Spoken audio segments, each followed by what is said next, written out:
Benjamin Sheridan 20 caliber.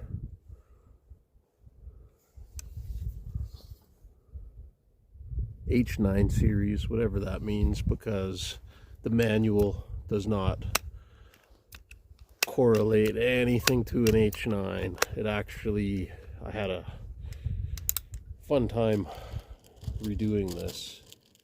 It's more like a Benjamin 232, I believe is what it was.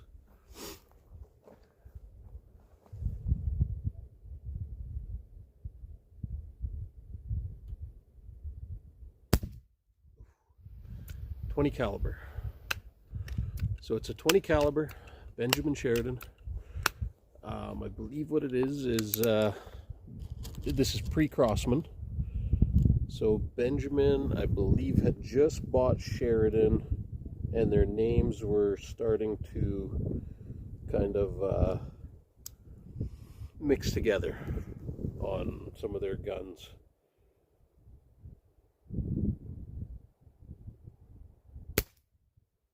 Too high. So what I believe is, I'm not an expert on these. Sheridan used to be famous for the 20 caliber rifles. Benjamin was famous for their pistols. Benjamin was famous for their like 1.7 and 2.2 caliber pistols. But eventually Benjamin bought Sheridan, I believe is what happened. And they came out with they started merging, and this was one of their babies. Very neat gun. It's brass, so you can see the wear that's happening there. That's not like lighting. It's wear, and the brass is showing. Wood grips. It's built like a tank. It's not very heavy, but again, very crude. So to cock it, it's got a knob there that you rotate, pull it open, cocks the bolt back, drop a pellet in. Very crude sights, I'll show you in a moment here. And I haven't done any sighting with this thing. So I'm hitting, that's cool. Very crude sights. And just a notch at the front. So to line that up, that's what it looks like. Can do 8 pumps. Let's try. 2, 3, 4, 5, 6, 7, 8. Can do 8 pumps. Probably built strong enough to handle more, but I don't think I'd want to do more. It's an old gun. Very hard to get anything for it.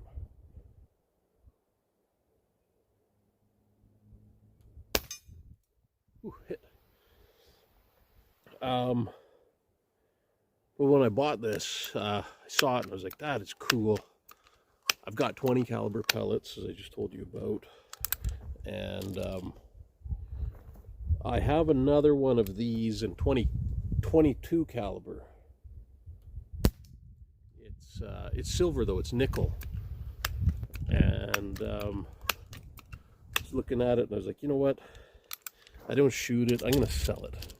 Because just like I said too, they're old style guns, they're crude. The triggers are not great. There's no like stage in them. It's just you pull it back, it's got a bit of creep, and then it lets it off. But they're pure Americana. Like they're so cool looking. And they're like a tank. There's very little, if any, plastic in this. I just resealed it because, so like I said, I was gonna sell the other one that I have, the nickel. And I started looking around at prices and seen this. It's like, you know what? You start selling these old guns, you don't see them again, or when you do, they're so expensive. it's not really worth your time to get it again. So I was like, screw it. This one was at a good price. And like I was trying to compare the one that I want to sell, which is in excellent shape, like excellent. It is beautiful. I just decided to buy this and live life. But bought it, came in, you pump it, and you could like listen. Air would be coming out the barrel, so the seals were gone. And I've always heard, well, I've always like read stories about how difficult it is to rebuild these things. And thought, yeah, I'm stupid enough, I'll just try it myself. Yeah, I took it apart and could not get any further. Because you need special tools. And you need new seals that, the seal kits are like really old. So I went ahead, ordered a seal kit, decided I'd try and make my own tool, which I did. Made my tool, ordered the seal kit. Seal kit came in, it was the wrong seal kit.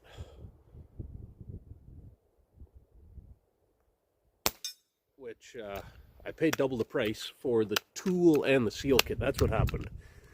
The seal kit came with the tool. Seal kit shows up, no tool. So I'm like, whoa. I paid like double the price for this. Email the guy's like, no, they don't make it anymore. Gave me the refund for the difference, and well, he asked if I wanted to keep it. Said yeah, because you know, obviously if the other one is you can't get anymore, soon this one you can't get anymore. And I did use some parts out of that seal kit, so it still was a win. But I thought I'd keep it for my other one, the newer one, the nickel one, which is newer, not the same guns.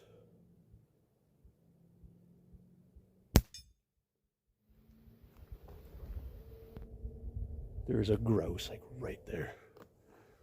He's beating his wings, doing the grouse dance. Love that about spring coming out in here.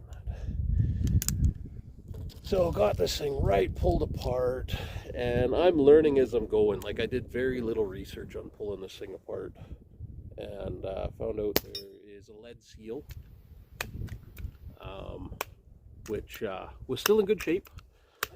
Pulled it out, was able to reuse it, and then as I was putting it back together, I damaged it, and it's lead. So unless you could like pour it and form it back in with the right stuff, molds and tools, you could reuse it. But no, I totally ruined it.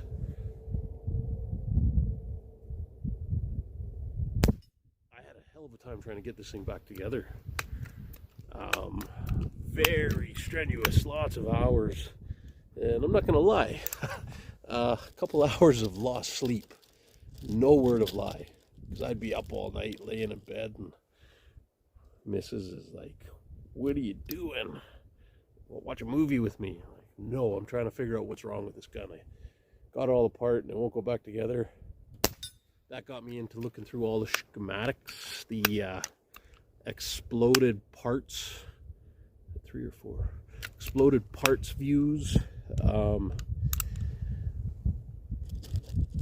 and finding like no information on this. And I just kept searching. I looked through every manual I could find, and eventually found one for the Benjamin 232, I believe, or 234, whatever it's called. And it's very close, a little bit of different, but very close. And I thought that's how I was able to get this back together, was figuring out that manual. And I used some, I just went for O-rings, rubber O-rings. Went down to the hardware store, to the parts store, brought the valve down and went through all the O-rings with the guy, and like fit them on, and grab like, those are close, grab 2 of those, these are close, grab 2 of those are close, grab 2 of those. And at that time too, I spent more in gas driving down to get all those, but I was losing sleep over this. Like, I was determined to get this thing back together. And then I got it back together with extra parts, because somebody had already been in here, is what I found out. There was extra parts. There were some extra washers that were put in there. what I found is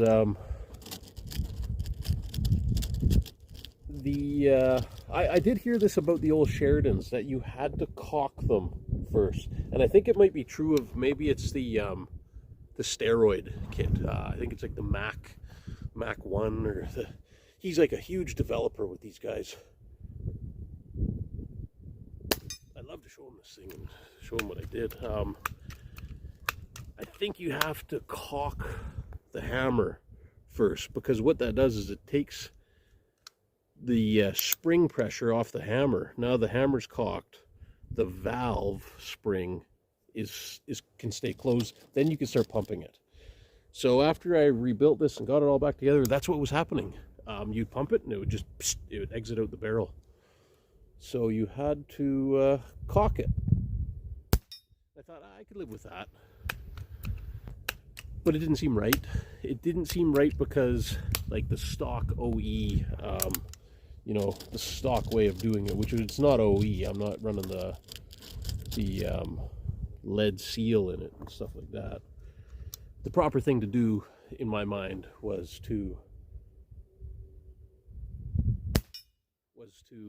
bring it back to stock as much as I could, operation at least. So see, now I can pump it up before having to caulk the hammer, which I much rather do.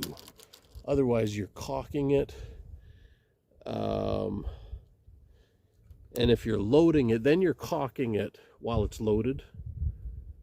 And you're probably watching me do this, and my finger is probably in the trigger with this thing. I caught myself numerous times doing that. I can't break it. It's like a little, it's like a handle that you can hold on to when you're caulking it, because it's awkward. Okay, maybe I'm not. I noticed before I was doing it, it was just like finger would stay in there, and I couldn't stop it. I guess I'm stopping it now. But yeah, I figured out that the extra washer that was loose, was to stiffen up the valve spring to so that the hammer spring wouldn't overpower it, and you could pump it now without anything leaking. So now I know somebody else was in here, but when I took this thing apart, filthy inside, filthy, absolutely filthy. Like the corrosion, the green stuff, and just absolutely filthy. Okay, so first pump.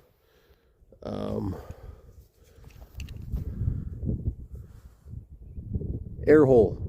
Do not oil. Listen to that. Don't oil it. This thing was so covered in like petrified, I don't know, like oil, I guess, that had turned to grease and just caked the inside. Just disgusting. So full of gunk. So that was quite the task, cleaning out all the old seals that I didn't have replacements for, that I had to reuse, cleaning everything out, the tube. And when you're dealing with things like compressed air, it does leave that bit of residue, like the oxidizing. The springers aren't so bad. It's springers don't really hold compressed air like as quick as a springer compresses the air, it's shooting it out. But when you're dealing with like PCPs, pre-charged pneumatics, and these things, multi-pump pneumatic, they hold that air in there, and it got everywhere. So I don't know, 15 minutes, I'm just rambling on. This thing is awesome. And this is my first time out shooting it, other than just in the shop. And in the shop, I'm just shooting at a paper target with some stuff behind it. Really cool gun. My plan was to have this as like a camping gun. Yeah, it's just a piece of Americana. That's what I got the German gun, the Weirock HW45, you know, German pistol. Really cool gun. I got the Webley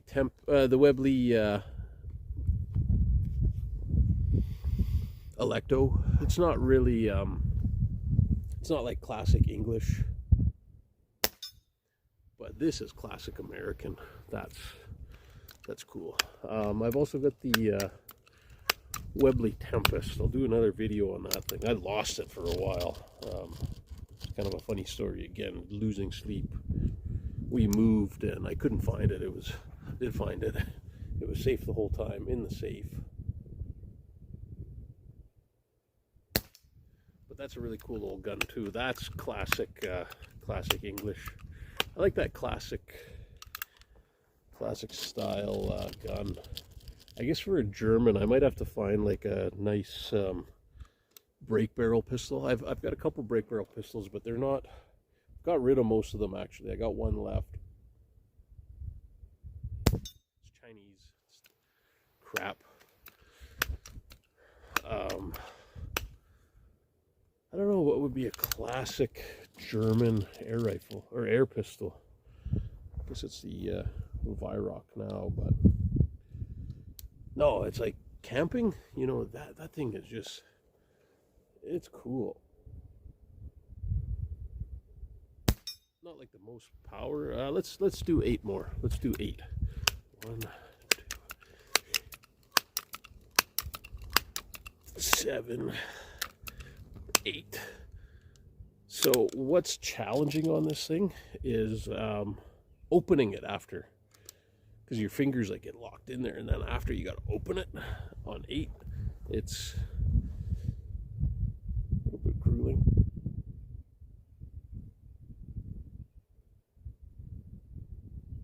A little bit more power, yeah. No, I did reseal it good. Like, it's not leaking, it's not venting or nothing. So that's probably the max power I can get out of it. I think with these are H&N Field Target 11 point Field Target Trophy. Is that what it is? FTT. 11.62 grains. 380. Is that what it is? I'll have to go home and crony it again at 8 pumps, but it's like 310. I'm pretty sure with 4 pumps. And I was shooting the oh, a mosquito. I think it bit me. I was shooting the Benjamin 20 cal cylindricals, the 14.3 grain. Those are cool, and amazingly, like, I cleaned this barrel, they were shooting really good out of this thing. Probably got like 4 tins. I think I got like 2 open tins fighting each other right now. Stupid, I didn't. Stupid, I got 2 of them open, but I think I got like 2 more tins left. Maybe I have more. Those things were so expensive to buy in the past, and yeah. So the other night I'm like shooting them, and I was like, these things shoot awesome. Like, it's kind of cylindrical. That would have been an offering. Fuck, I just dropped one. These things are expensive too. Just I was like, where can I get more Benjamin 20 cal cylindricals? And I went online. Can't find them. I don't think they make them anymore. 20 cal, if any of you know, like, 20 cal is just, gotta pick it up. Can't drop them. Like, they're expensive. 20 cal is so hard to get. So why use it as a plinker? Because they're cool. They're really cool.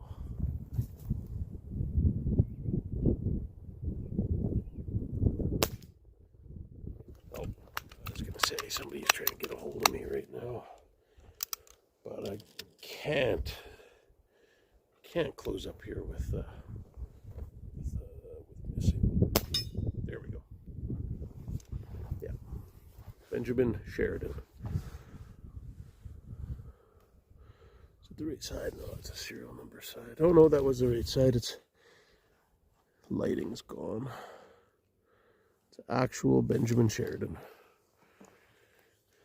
Classic Americana.